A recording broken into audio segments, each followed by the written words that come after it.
Sehr geehrte Frau Präsidentin, was hat die Finanzierung von Photovoltaikanlagen für Immobilienbesitzer im Süden Europas mit Corona zu tun?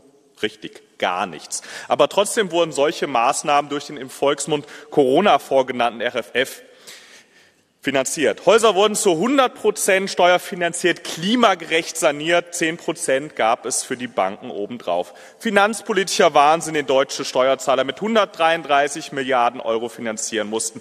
Bis zu 750 Milliarden Euro darf die EU insgesamt an Schulden aufnehmen, für die alle Mitgliedstaaten haften. Corona diente offensichtlich lediglich als Deckmantel zur Etablierung von gemeinsamen Schulden.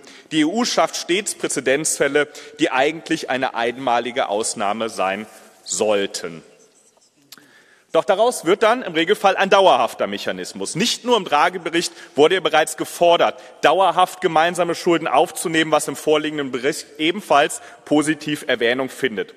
Dass das zulasten der finanzpolitischen Stabilität der Mitgliedstaaten und vor allem zukünftiger Generationen geht, interessiert die Verantwortlichen nicht. Die EU-Kommission hat sich offenbar intern längst darauf geeinigt, dass zu einer Transformation, zu einer sogenannten grünen Wirtschaft nur steuerfinanziertes Wachstum beitragen kann. Das EU-Parlament will dafür nun die Grundlagen schaffen. Dass es eine Milchmenschenrechnung ist, die sämtliche ökonomische Grundsätze ignoriert, ist für jeden offensichtlich. Die Zinsen für diesen Fonds sind in den nächsten Jahren so exorbitant hoch, dass sie 15-20% der aktuellen Haushaltsmittel binden werden. Um das auszugleichen, werden natürlich wieder Eigenmittel, also EU-Steuern gefordert. Verantwortliches Haushalten sieht ganz anders aus. Und genau in diese Kerbe schlägt auch der Bericht. Es wird darin behauptet, dass die Vergemeinschaftung von Schulden grundsätzlich richtig sei. Auch wird wieder gefordert, EU-Steuern zu erheben. Das alles machen wir nicht mit. Deshalb lehnen wir den Bericht ab. Hier ist von Herrn Kanev. Akzeptieren Sie diese, Herr Jungblut? Herr Kanev, 30 seconds, please. Thank you.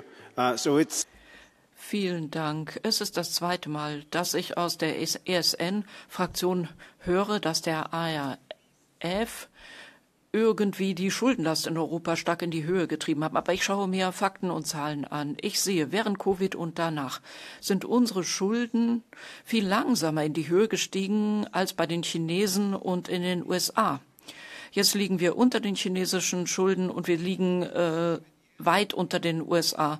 Scheint es jetzt nicht unter dem Strich, dass das IMF ein eher effizientes Finanzinstrument war?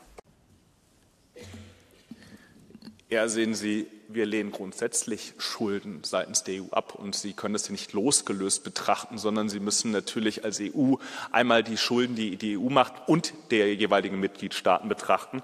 Und insofern ist es unsererseits ein fundamentales Anliegen, dass schuldenfinanzierte Programme innerhalb der EU nicht stattfinden sollen.